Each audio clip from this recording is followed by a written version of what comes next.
I'm going to read you guys a quote. I want to see if you guys know where this comes from. We're a nation who says if you want to flee and you're fleeing oppression, you should come. Anybody know who said that? Yep, bingo. And those who come seeking asylum, we should immediately have the capacity to absorb them, keep them safe until they can be heard. Anybody know who said that? Yeah, candidate Biden. First quote was 9/12/19. Second quote was 6/27/19. Anybody that has a brain in their head, ears, eyes, knew exactly what was going to happen as soon as this individual became the president of the United States. They were going to throw that border wide open. Why? A lot of us are asking why, and I think we're going to get into that today. I think because they don't give a damn about you guys. That's what I think.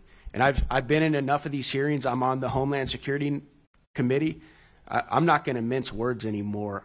I've talked to enough families that have lost their loved ones to fentanyl, MS-13 gang members, individuals on the terror watch list.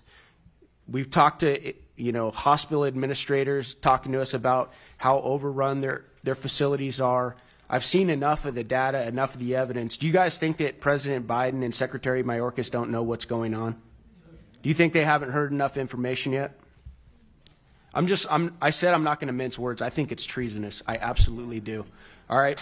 I just looked up. Yeah. And I know that some people say, oh, that doesn't reach the legal definition of treasonous. Treasonous involving or guilty of the crime of betraying one's country. Do you guys feel betrayed? Yes. I know I do. I know I do, and I know a lot of you guys do too. I'm going to read you guys something from the Constitution of the United States. This is Article 4, Section 4. The United States shall guarantee to every state in this union a republic form of government and shall protect each of them against invasion. Do you guys think that President Biden and Secretary Mayorkas swore an oath to protect and defend the Constitution of the United States? No. Yep, they did. Are they doing that for you guys? No. How about, what do you think, Mr. Clem? Are they doing that? I don't think they're doing it to the best of their ability, that's for sure. Best of their ability? Mr. Clem, why do you think they developed an app to make it easier to get people into this country? All the things that this administration has done in regards to the border are like giving somebody a bucket to bail water out of your sinking boat as opposed to fixing the leak. And that's what that app does, is to facilitate people in and in their minds get them out of Border Patrol's custody quicker. It has nothing to do with securing the border. The border is a national security threat if we don't get it secured. So yes, it's about facilitating people into this country, not forcing people to do things the right way. All right. You guys all have smartphones, right? Why do you guys have apps on your phone? Navigation apps, music apps, to make it easier for you guys to do certain functions, right? That's why they created an app, guys, to make it easier for them to flood this country with illegals.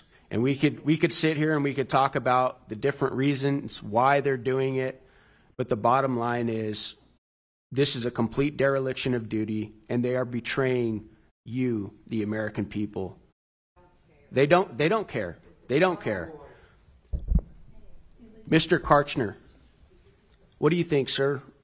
Do you think this administration is stupid? Do you think they don't know what's going on? Do you think they're so foolish that they don't know the havoc they're wreaking on the American people? I would dare say that it's no longer ineptness that's going on. I believe there is some truth to the corruption. It's tough to ascribe anything else, isn't there, after this point? I mean, guys, I had a hearing this week in Homeland Security, and this hasn't even become very mainstream yet, but it was about different foreign adversaries using direct energy weapons against U.S. citizens that completely incapacitate citizens of the United States. You guys might have heard of it, called Havana Syndrome. And then we went down to the SCIF, and we got a classified briefing from some of the people on the panel, and it was one of the most. I'm a former Navy SEAL, so I've traveled around the world and hunted bad guys for a long time, but I can tell you this, when I went down to that skiff, it was one of the most terrifying briefs that I've ever been a part of, okay? This is how brazen our enemies are becoming because of how foolish, corrupt, incompetent, and I would actually say wicked we have become, and our leadership has failed us at every turn. So this next election is going to be important. Thank you guys for coming. Mr. Chairman, thank you for allowing me to speak.